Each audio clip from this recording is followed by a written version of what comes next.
Alright, lights, camera, action. And if you're a Leica-phile, by lights, it's kind of a pun there, lights.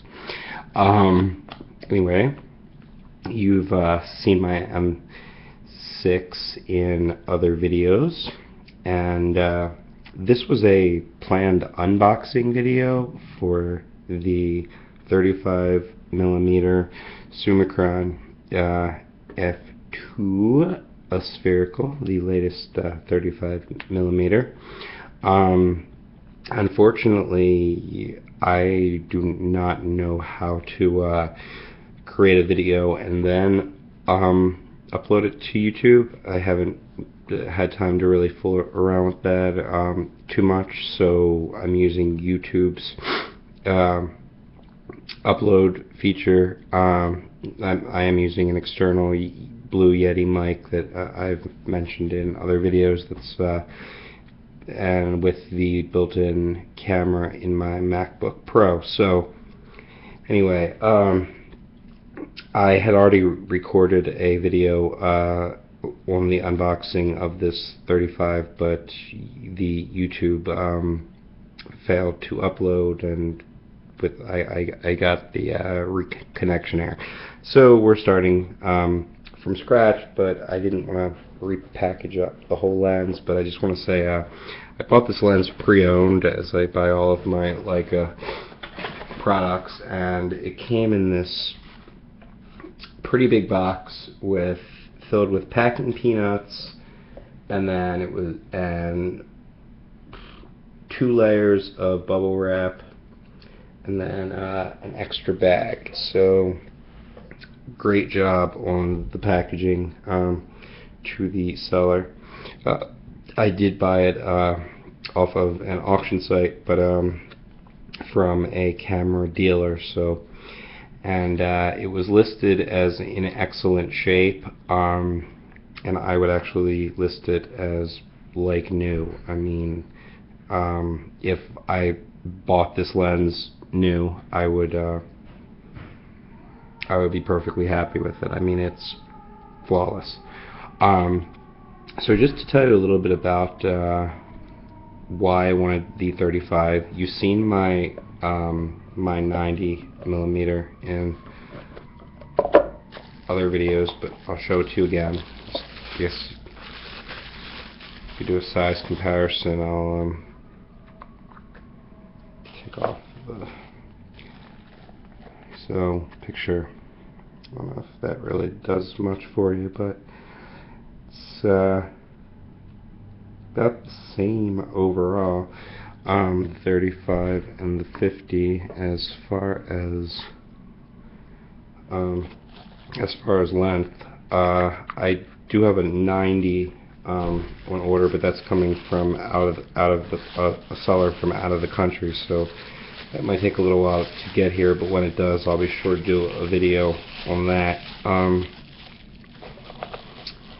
And that will complete my Leica lens setup. Do not allow me to purchase any more Leica lenses, please.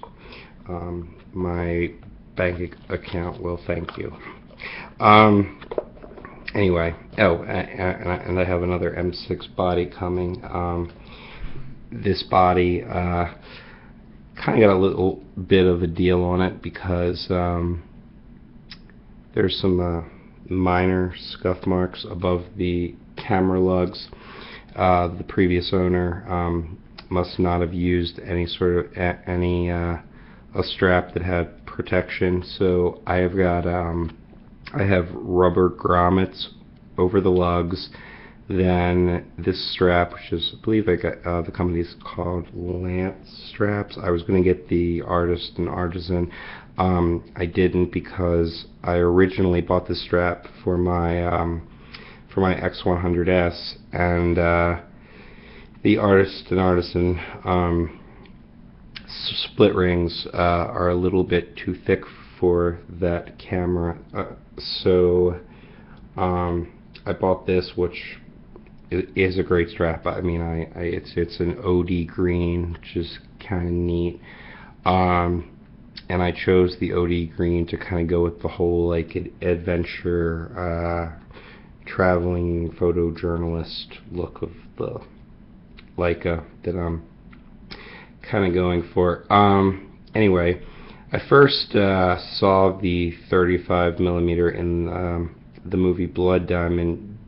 Jennifer Connelly's character is a photojournalist who uses this as her single lens throughout the entire movie. You see it in a couple scenes. And fell in love with, before that I had never even heard of Leica cameras. I had seen their binoculars, but I never knew about their cameras, their lenses, etc. I had read about the M240 a little bit later, and saw the price tag on it and thought that was outrageous. Anyway, I'm not gonna go into too much detail about that, because that's not what this video is about, and I cover that in my other videos about the M6 unboxing. And so anyway, can't really do the unboxing of this, unfortunately, as I said before, but I showed you the size comparison. This lens is, I don't know if I mentioned this before, it's like new, and the new sells for around $3,300. Used, expect to pay for an excellent condition, expect to pay anywhere from $2,200 up to like $2,600-$2,700. Leica lenses, one of the great things about them is they hold their value, so it's not, you know, it's a pretty good investment. There is a premium for the silver chrome version, and about $300 new over the black. So yeah, so when I first saw this camera, what enamored me was two things. One, the little focusing tab. I thought that was really neat. And two, the square hood. Also, what I love about it is that it has this rubber, soft rubber cap that just goes over the hood, and that's it. A lot of photographers, especially when they're doing street photography, prefer to leave the hood off and simply use whatever filter they have on as a protector. I just, out of habit over the years, liked to keep a filter on my camera.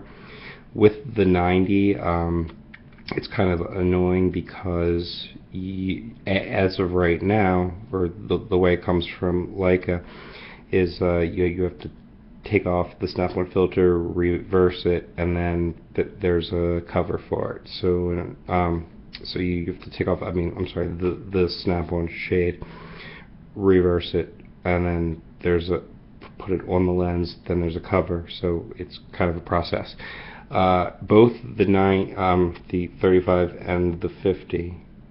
If I said 90 before, I'm sorry. I'm talking about the 50. Both the 50 and the 35. These both accept 39mm filters, which are extremely small and great. Except kind of hard to find. You can find them pre-owned, and B&W, not BMW the car company, B&W makes filters in the 39mm size. which have the same thread pitch. So if you're a technical guy and want a exacting fit, the best fit. If the thread pitch is too off, it won't screw on all the way. It'll kind of, that's, you know, I mean, if you're into Leicas, chances are you're into precision, and so B&W has amazing optical quality. So it's not, you know, you're not taking amazing Leica glass and throwing a cheap filter over it. So yeah, so they make a few filters for UV and also some contrast filters for black and white work, which I do.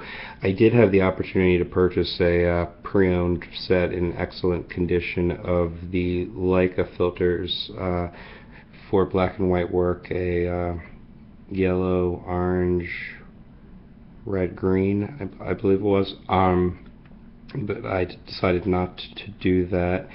And especially the red filter really cuts down the amount of light that comes in, and I normally like to shoot at around f8, f11 for street photography, or and even for scenic work, and usually need more light, because I don't like to use a tripod. The whole point of a Leica is its extreme portability.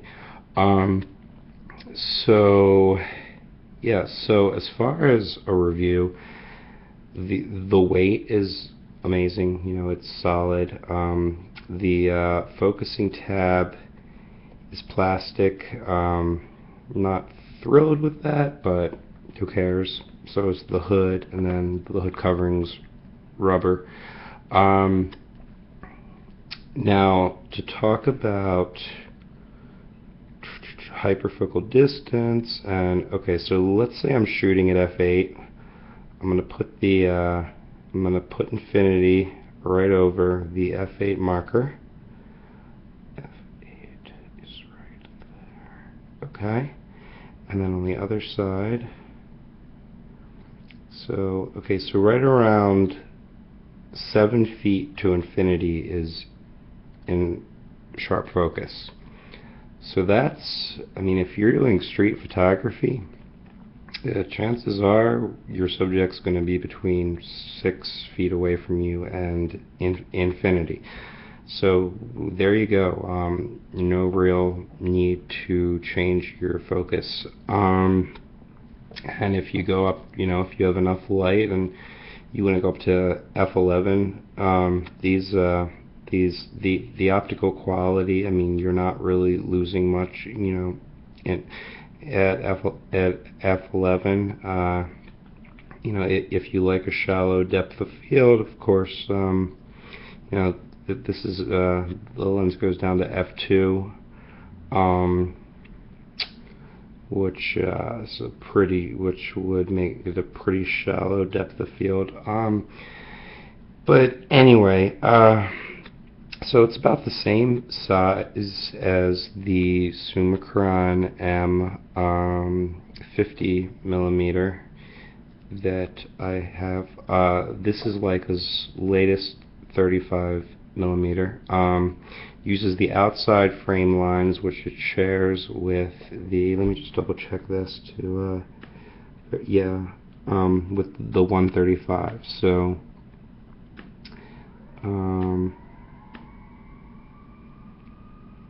chances are I'm not going to get the 135 for this camera.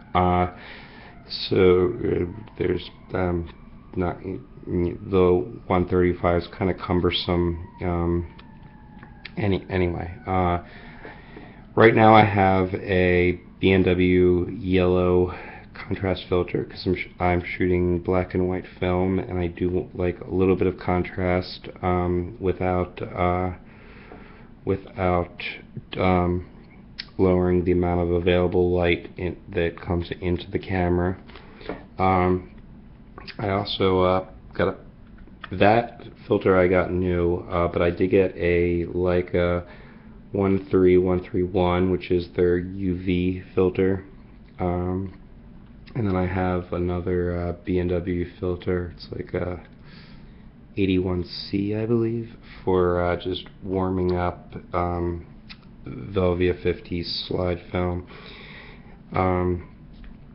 So I haven't shot with this lens yet, but I mean, it's really the perfect setup. If I were to choose one body and one lens, it would be the M6 with this lens. The reason why, real quick, I cover it more in my unboxing video on this M6. The reason why I didn't get the M7, a few things. And this is the M6 Classic, and this is actually one of the earlier production models. You can tell because it has the Ernst Leitz Wetzlar GmbH engraving on the top instead of the back, and it does not have the rubber bumpers which would on the sides, which would have prevented that. But and I got it because the serial number matches the year that I was born, 1985. So love the camera. It's, the conditions. It's a shooter. I got the soft release button, which I like the look and the use of it. Instead of jabbing down, you can sort of use the pad of your finger, and it allows you to shoot at more stable at slower shutter speeds, which is the idea. But it looks good too, and I think it completes the camera. It's you've got the red logo, the red shutter, soft shutter release, red dot.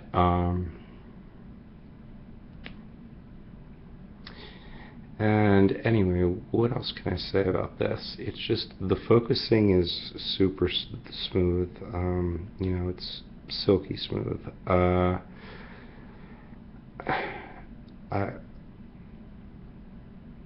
I really the aperture ring is solid. This is the epitome of German craftsmanship right here. There's no Japanese camera, and I have, like I've mentioned in my other videos, a D7000, D700, D4, and I've had in the past an N90S film camera with the battery. So a lot of Nikons, and really the body has never felt quite anything like this. The lenses, yeah, there are some Nikon lenses, mostly the older manual focus Nikon lenses that feel similar, but you really can't even put them in the same league. And then, of course, your newer Nikon lenses, most of them are gilded lenses, which means that there's no aperture ring, because you control the aperture with the dials, and they have gotten rid of the distance focus scales, which is kind of beyond me as far as why. If you don't have those and you do critical focus work, or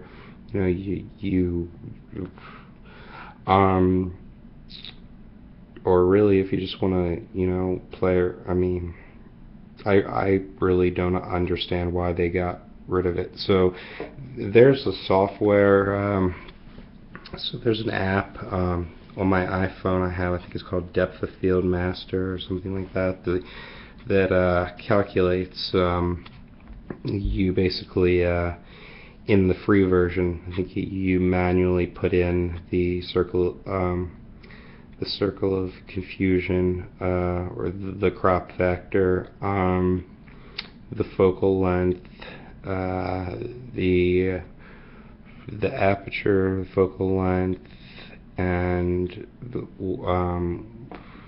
your subject distance, and it'll give you the range that'll be in focus. However, it's kind of cumbersome. The other day I went outside. It was on a pretty cold day, and shot. And the last thing I wanted to do was take off both pairs of gloves. Even though my gloves are touchscreen compatible, it's, these are really fine movements that you're making with the software. So, and then of course, if I'm shooting a moving subject, by the time I have that calculated, it's too late. And if I'm working with a model, I can imagine them kind of wondering why I'm looking at my phone every few seconds. So I love my Fuji X100S dearly. It's my favorite digital camera. If you're in the market for a digital camera that has a Leica look to it, get the X100S. Fuji does make similar cameras that have interchangeable lenses, but you know what? The 35 on it's amazing. If you do a lot of landscapes and scenic work, you can get a screw-in adapter from Fuji for it that I think takes it to a 28, so you get a little bit wider. But I love that camera. I can't say enough about the hybrid optical viewfinder. It's optical and electric. The manual focusing is kind of gimmicky, but it's there. You can see my camera in another video. I kind of pimped that camera out with some toys.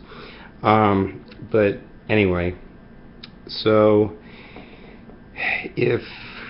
like I said, I think earlier, if you pre-focus this camera to put your far focusing at infinity, then your near subject focusing is around 6.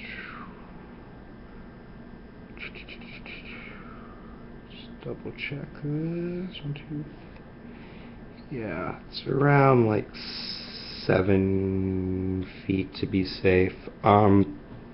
So for street photography, you really don't even have to mess with the focusing. Chances are, your subject's going to be between 7 feet and infinity, as long as you don't mind a deep depth of field. You're good to go. So, people who are against manual focusing cameras because it's just they don't understand that how it works, and that you can use them for action and moving subjects. And I was one of them. So if you want to learn more about that, Mark Wallace does. He has a video, a series on YouTube. It's either photography 1-on-1 or something 1-on-1. Just search for Adorama 1-on-1, and I'm sure it'll come up. And he has an episode where he talks about. Excuse me, sorry, I have a little cold. He talks about hyperfocal distance, apertures, but chances are, if you're looking at this video, you're at least a advanced amateur, semi-pro, or a pro. This is a serious hobby for me, photography. I'm currently a doctoral student in forensic clinical psychology. So, but I have gotten paid to do shoots. I've done commercial shoots with multi-light setups. Back in my hometown, rented a studio and did modeling shoots, for aspiring models, and just to play with lights. And yeah, I enjoyed the technology. I'm gonna admit I'm not the most creative person when it comes to composition, but I enjoy shooting. It's relaxing. It's a great hobby. So right now I've got the camera loaded with TX400. It's a Kodak black and white traditional film. The film is still available. Like I said, Kodachrome has been discontinued and it's no longer able to be processed.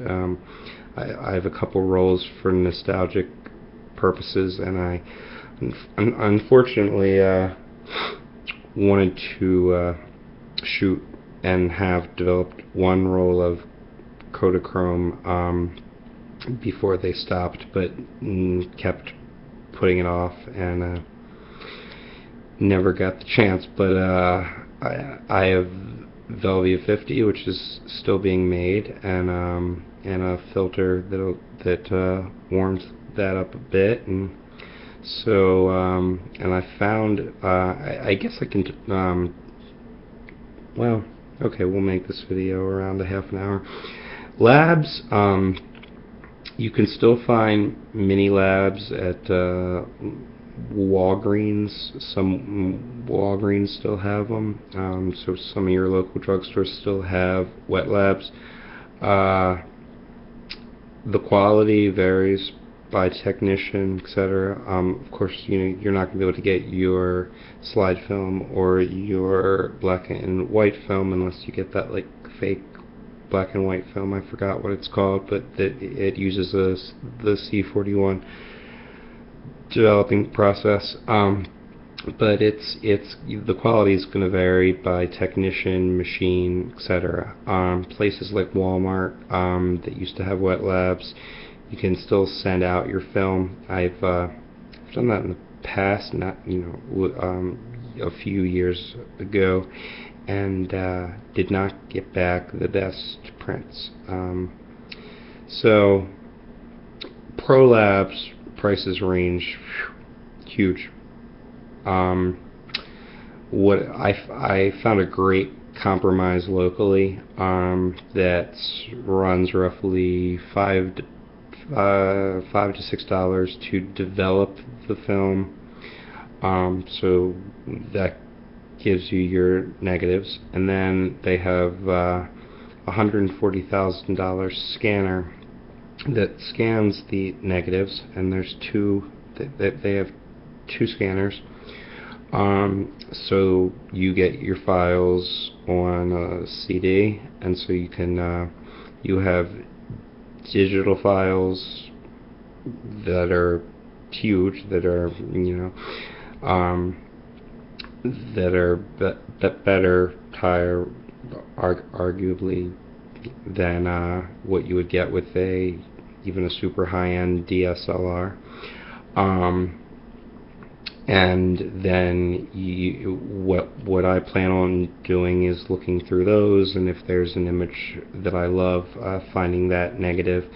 And then there's another lab that does super high-end work. I wouldn't even consider using them, for my everyday shots, but they do everything from developing to mounting and framing, and they do work for big magazines and famous actor shoots, etc.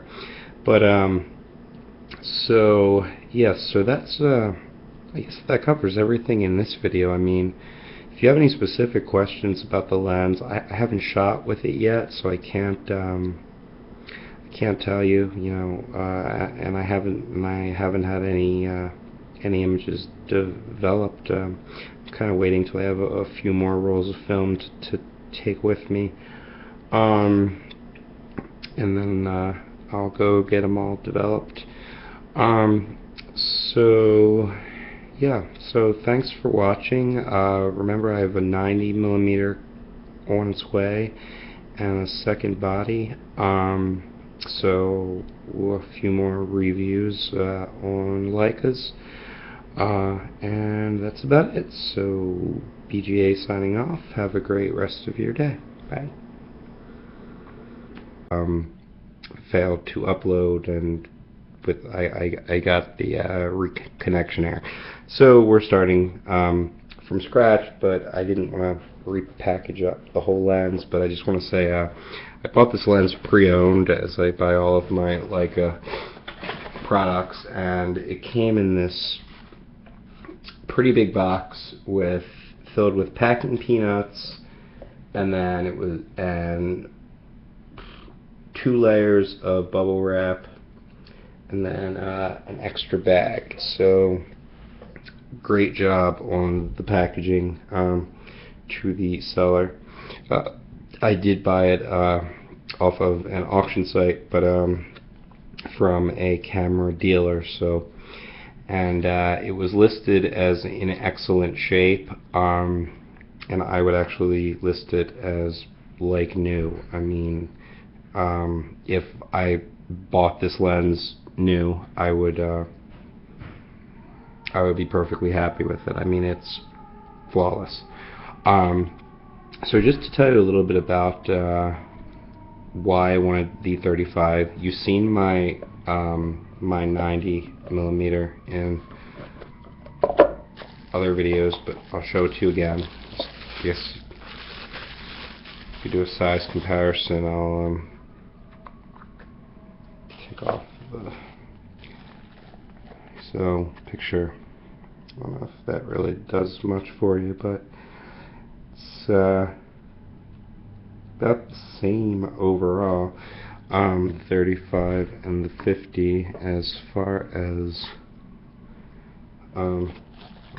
length. I do have a 90 on order, but that's coming from out of a seller from out of the. I don't know how to create a video and then upload it to YouTube. I haven't had time to really fool around with that too much, so I'm using YouTube's